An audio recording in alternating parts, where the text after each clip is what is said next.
2125۔ یأمرہم بالمعروف، وہ ان کو نیکی کا حکم دیتا ہے، وینہاہم عن المنکر، اور ان کو برائی سے روکتا ہے۔ معروف سے مراد ہر وہ کام ہے جس کی اچھائی، بھلائی اور اس کا فائدہ مند ہونا معروف ہو۔ منکر سے مراد ہر وہ کام جس کی برائی اور قباحت کو عقل تسلیم کرتی ہو، پس وہ نماز، زکوٰۃ، روزے، حج، صلہ رحمی، والدین کے ساتھ نیک سلوک، ہمسایوں اور غلاموں کے ساتھ نیکی، تمام مخلوق کو فائدہ پہنچانے، سچائی، پاک بازی، نیکی، خیر خواہی اور دیگر اچھے کاموں کا حکم دیتا ہے۔ وہ اللہ کے ساتھ شرک، قتل، ناحق، زنا، شراب اور نشہ دار مشروبات پینے، تمام مخلوق پر ظلم کرنے، جھوٹ، فسق و فجور اور دیگر برائیوں سے روکتا ہے۔ تفسیر سعدی۔ وَيُحِلُّ لَهُمُ الطَّيِّبَاتِ، اور ان کے لیے پاک چیزیں حلال کرتا ہے، وَيُحَرِّمُ عَلَيْهِمُ الْخَبَائِثَ، اور ناپاک چیزیں ان پر حرام کرتا ہے، یعنی وہ پاک چیزیں کھانے پینے اور منکوحات میں سے پاک چیزوں کو حلال کرتا ہے، اور اللہ تعالیٰ کے حکم سے ناپاک چیزیں حرام کرتا ہے، یعنی کھانے پینے میں سے ناپاک چیزوں جیسے شراب، سور کے گوشت وغیرہ کو، ناپاک عورتوں کو اور ناپاک قول اور فعل کو حرام قرار دیتے ہیں۔ وَيَدَعُ عَنْهُمْ، اور ان پر سے اتارتا ہے، اِسْرَاهُمْ،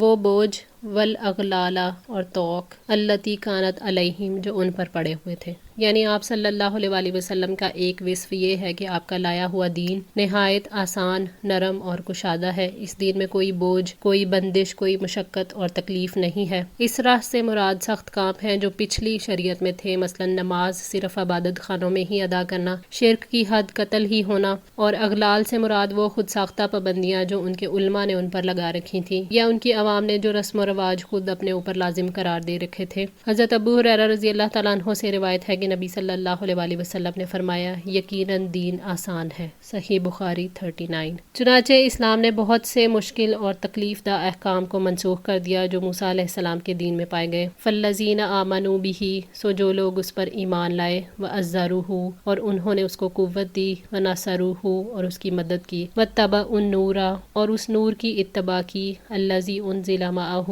جو اس کے ساتھ نازل کیا گیا، اولئک ھم المفلحون، وہی لوگ کامیاب ہونے والے ہیں۔ یعنی جو لوگ نبی امی کی تصدیق کریں، ان کی نبوت کا اقرار کریں، اس کے دشمنوں، کافروں، مشرکوں اور منافقوں کے مقابلے میں ان کی مدد کریں۔ واتبعوا النور الذی انزل معہ، یہاں نور سے مراد قرآن پاک ہے، جس سے گمراہی کے اندھیروں میں روشنی حاصل کی جاتی ہے اور جس سے شک اور شبہات دور ہوتے ہیں۔ تو یہی وہ لوگ ہیں جو دنیا اور آخرت کی بھلائی پائیں گے، اور یہی لوگ دنیا اور آخرت کے شر سے نجات پائیں گے، کیونکہ یہ وہ لوگ ہیں جو فلاح کا سب سے بڑا سبب لے کر اللہ تعالیٰ کے ہاں حاضر ہوں گے۔ رہے وہ لوگ جو اس نبی امی پر ایمان نہ لائے، اور نہ ہی انہوں نے ان کی کوئی تعظیم کی، نہ ان کی مدد کی، اور نہ اس نور یعنی قرآن پاک کی اتباع کی جو آپ پر نازل کیا گیا، تو یہی لوگ ہیں جو خسارہ اٹھانے والے ہیں۔ قل یا ایھا الناس، آپ کہہ دیں اے لوگو، انی رسول اللہ الیکم جمیعا، یقیناً میں تم سب کی طرف اللہ تعالیٰ کا رسول ہوں۔ اس آیت میں نبی صلی اللہ علیہ وآلہ وسلم کو حکم دیا گیا ہے کہ آپ پوری دنیا میں اپنی رسالت کا اعلان کریں، یعنی مکہ سے عرب اور عرب سے پوری دنیا تک یہ پیغام پہنچا دیں کہ میں تم سب کی طرف اللہ تعالیٰ کا رسول ہوں۔ اللہ تعالیٰ نے سورہ سبا میں فرمایا، وما ارسلناک الا کافۃ للناس بشیرا ونذیرا ولکن اکثر الناس لا یعلمون،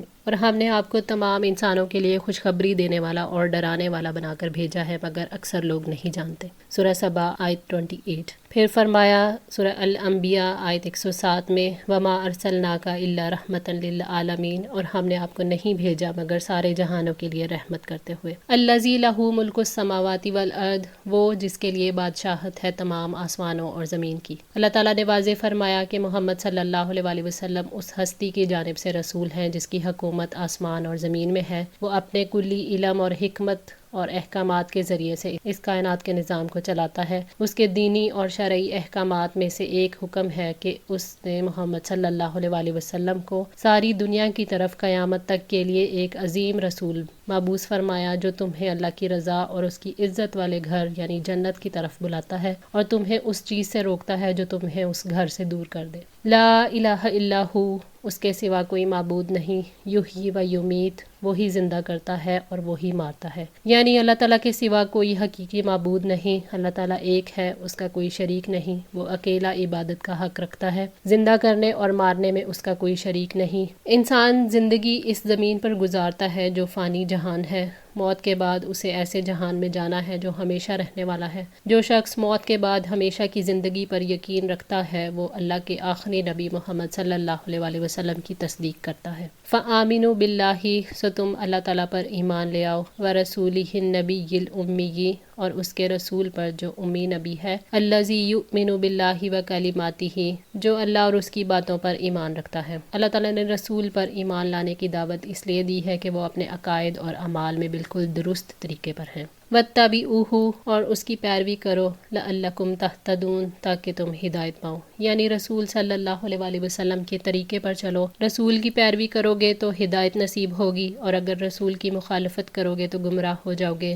رسول اللہ صلی اللہ علیہ وآلہ وسلم کی پیروی کر کے ہی دنیا اور آخرت میں سعادت تک پہنچ سکتے ہیں۔ ایمان کا تقاضا یہ ہے کہ تمام لوگ رسول کی اطاعت کریں، ان کی سنت کی پیروی کریں اور ان کی لائی ہوئی شریعت کے مطابق عمل کریں۔ اس سے یہ پتہ چلتا ہے کہ جو لوگ رسول کی اطاعت نہیں کرتے ان کے کامیاب ہونے کی کوئی امید نہیں، اور اتنی بات کافی نہیں ہے کہ لوگ زبان سے ایمان لے آئیں، ایمان کا عملی ثبوت دینا ہی اسلام ہے۔ وَمِن قَوْمِ موسیٰ، اور موسیٰ کی قوم میں سے امتٌ، ایک گروہ تھا۔ قوم موسیٰ یعنی بنی اسرائیل میں سے کچھ ایسے لوگ بھی ہیں، یہدون بالحق، جو حق کے ساتھ ہدایت کرتے ہیں، وبہ یعدلون، اور اس کے ساتھ عدل کرتے ہیں، یعنی لوگوں کو حق کی تعلیم دیتے ہیں اور ان کی رہنمائی اس ذریعے سے کرتے ہیں، وہ اپنے عقائد اور عبادات میں حق پر عمل کرتے ہیں اور اسی کی طرف دعوت دیتے ہیں۔ سورہ آل عمران آیت 119 میں فرمایا، وَإِنَّ مِنْ أَهْلِ الْكِتَابِ لِمَنْ يُؤْمِنُ بِاللَّهِ وَمَا أُنزِلَ إِلَيْكُمْ وَمَا أُنزِلَ إِلَيْهِمْ خَاشِعِينَ لِلَّهِ لَا يَشْتَرُونَ بِآيَاتِ اللَّهِ ثَمَنًا قَلِيلًا أُولَئِكَ لَهُمْ أَجْرُهُمْ عِندَ رَبِّهِمْ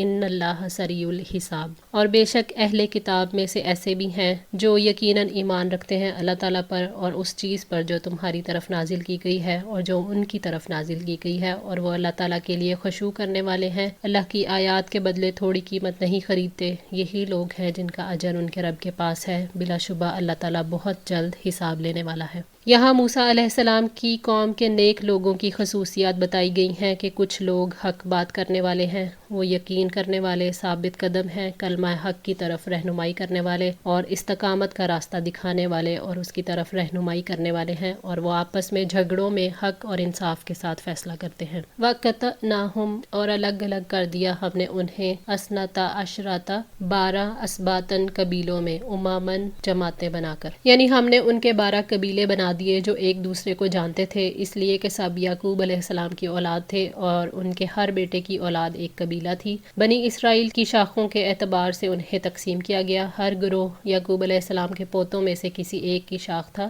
انتظام کے اعتبار سے پانی کی تقسیم کے لیے 12 گھرانوں میں بانٹنا تھا تاکہ وہ ایک دوسرے کے حقوق غصب نہ کریں۔ وَأَوْحَيْنَا إِلَىٰ مُوسَىٰ، اور وحی کی ہم نے موسیٰ کی طرف، اِذِ اسْتَسْقَاهُ، جب پانی مانگا اس نے، قومہ، اس کی قوم نے، جب پانی مانگا اس سے، قومہ، اس کی قوم نے، جب موسیٰ علیہ السلام کی قوم نے ان سے پانی مانگا تاکہ وہ خود اپنی پیاس بجھائیں اور اپنی ضروریات پوری کریں اور اپنے مویشیوں کو بھی پانی پلائیں۔ یہ صحرائے سینا کا واقعہ ہے۔ اَنِضْرِبْ، کے مارو، بِعَصَاکَ الْحَجَرَ، اپنا عصا پتھر پر۔ تو موسیٰ علیہ السلام نے پتھر پر عصا مارا، فَانْبَجَسَتْ مِنْہُ، تو اس سے پھوٹ نکلے، اثنتا عشرۃ عینا، 12 چشمے، اس پتھر سے آہستہ آہستہ بہتے ہوئے چشمے پھوٹ پڑے۔ قد علیما، بلا شبہ جان لیا، کلو اناسن، ہر گروہ نے، مشربہم، اپنے پانی پینے کی جگہ۔ جب 12 قبیلوں کے درمیان پانی کو تقسیم کروایا گیا اور ہر ایک کے لیے اس کا چشمہ مقرر کروایا گیا تو انہوں نے اپنے پانی لینے کی جگہ کو پہچان لیا۔ یہ ان پر اللہ تعالیٰ کا بہت بڑا انعام تھا، پانی کی وجہ سے ضروریات بھی ان کی پوری ہو گئیں اور تھکاوٹ بھی دور ہو گئی۔ وَظَلَّلْنَا عَلَيْهِمْ، اور سایہ کیا ہم نے ان پر، الغمامہ، بادلوں کا۔ اللہ تعالیٰ نے بنی اسرائیل پر اپنے انعام کا ذکر کیا جب وہ موسیٰ علیہ السلام اور ہارون علیہ السلام کے ساتھ طیہ کے مقام پر تھے۔ اللہ تعالیٰ نے بادل بھیجے اور وہ سفید رنگ کے ٹھنڈے بادل تھے، انہوں نے سورج کو ڈھانپ لیا، یہ بادل انہیں سورج کی گرمی سے بھی بچاتے تھے۔ وَأَنزَلْنَا عَلَيْهِمُ الْمَنَّ وَالسَّلْوَىٰ، اور ان پر من و سلوہ اتارا۔ من شہد کی طرح میٹھا ہوتا تھا، وہ شبنم کی طرح رات کو درختوں پر گرتا تھا، اور سلوہ کسی معروف آسمانی پرندے جن کا گوشت لذیذ تھا۔ نبی صلی اللہ علیہ وآلہ وسلم نے فرمایا کہ کھمبی من میں سے ہے اور اس کا پانی آنکھوں کے لیے شفا ہے۔ صحیح بخاری 4639۔ کلوا من طیبات پاک چیزوں میں سے کھاؤ، ما رزقناکم، جو ہم نے تمہیں دی ہیں۔ اللہ تعالیٰ نے فرمایا اے لوگو ہم نے تمہیں جو حلال رزق دیا ہے اس میں سے کھاؤ، ہم نے اسے تمہارے لیے پاک کر دیا ہے۔ وما ظلمونا، اور انہوں نے ہم پر ظلم نہیں کیا، ولکن کانوا انفسہم یظلمون، بلکہ وہ اپنی جانوں پر ہی ظلم کرتے تھے۔ یعنی انہوں نے انبیاء کے سامنے سرکشی اختیار کر کے، اپنے رب کی اطاعت نہ کر کے ہم پر ظلم نہیں کیا، انہوں نے اللہ تعالیٰ کی ناراضگی کا کام کر کے اصل میں اپنی جانوں پر ظلم کیا۔ اللہ تعالیٰ نے بنی اسرائیل کے لیے صحرا میں تمام ضروریات زندگی مہیا کر دی، ان کے لیے صحرا میں کھانے پینے اور سائے کا انتظام کیا، اور انہیں کھانے کے لیے پرندوں کا گوشت اور میٹھے میوے عطا کیے۔ یہ انعامات اللہ تعالیٰ کی طرف سے رحمت کا مظاہرہ تھا، اور ان انعامات کو پا کر چاہیے تو یہ تھا کہ وہ شکر ادا کرتے، لیکن انہوں نے شکر ادا نہ کر کے اللہ پر ظلم نہیں کیا، اس لیے کہ ناشکری کا وبال ان پر ہی ہے۔ وَإِذَا قِيلَ لَهُمْ، اور جب ان سے کہا گیا، اسْكُنُوا هَٰذِهِ الْقَرْيَةَ، تم اس بستی میں جا کر رہو۔ اللہ تعالیٰ نے نبی صلی اللہ علیہ وآلہ وسلم سے فرمایا کہ اے محمد صلی اللہ علیہ وآلہ وسلم، اس قوم کی خطاؤں اور اپنے رب کے احکامات کی خلاف ورزیوں اور ان کی اپنے نبی موسیٰ علیہ السلام کی نافرمانیوں اور ان کے بات بدلنے کو یاد کرو، اس وقت جب اللہ تعالیٰ نے انہیں فرمایا کہ اس بستی میں رہو۔ وہ بیت المقدس تھی۔ وَكُلُوا مِنْهَا، اور اس میں سے کھاؤ، حَيْثُ شِئْتُمْ، جہاں سے تم چاہو۔ یعنی اس بستی میں پھلدار درخت اور زندگی گزارنے کے لیے وافر ضروریات موجود ہیں، اس لیے فرمایا جو چیز چاہے کھاؤ۔ وَكُلُوا حِطَّةٌ، اور کہنا کہ ہمیں بخش دے۔ وَادْخُلُوا الْبَابَ سُجَّدًا، اور دروازے میں سے جھک کر داخل ہونا۔ بنی اسرائیل کو اللہ تعالیٰ نے حکم دیا کہ جب تم بستی کے دروازے میں داخل ہو تو کہتے جانا کہ ہمارے گناہوں کو معاف کر دے اور انہیں ہم سے دور کر دے، یعنی یہ ان کی توبہ کا اعلان تھا، اور انہیں سجدہ کرتے ہوئے خشوع کے ساتھ داخلے کا حکم دیا گیا تھا۔ نغفر لکم، ہم بخش دیں گے تمہارے لیے، خطیئاتکم، تمہاری خطائیں، سنزید المحسنین، اور ہم ان قریب نیکی کرنے والوں کو زیادہ دیں گے۔ اللہ تعالیٰ نے بنی اسرائیل سے وعدہ کیا کہ ان کے گناہ معاف کر دیں گے اور کوئی مواخذہ نہیں کریں گے، اور جو کوئی نیکی کا راستہ اختیار کرے گا تو اللہ تعالیٰ کا وعدہ ہے کہ اللہ اسے دنیا اور آخرت دونوں میں بھلائی عطا کرے گا اور اپنے مزید انعامات سے نوازے گا۔ فبدل، پس بدل دیا، الذین ظلموا منہم، ان لوگوں نے جنہوں نے ظلم کیا ان میں سے، قولاً،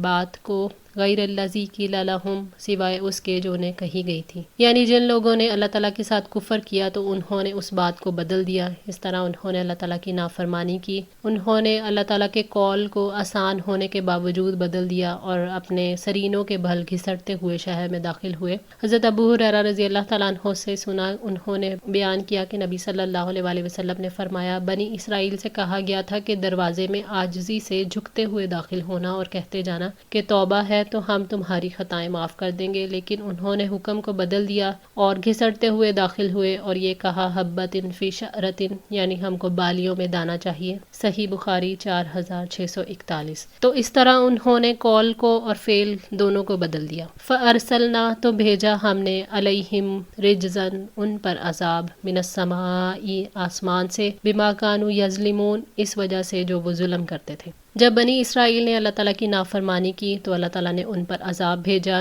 یہ عذاب یا تو طاعون کی شکل میں تھا یا کوئی آسمانی عذاب تھا۔ بنی اسرائیل کی اخلاقی حالت اتنی پست ہو چکی تھی کہ انہوں نے اللہ تعالیٰ کے تمام احسانات کو بھلا دیا اور نافرمانی ان کی عادت بن گئی تھی، اور اللہ تعالیٰ کے احکام کا مذاق اڑانا ان کی فطرت بن گئی تھی۔ جب اللہ تعالیٰ انہیں کوئی حکم دیتا تو اس کی نافرمانی کرتے اور اس کے ساتھ برا معاملہ کرتے۔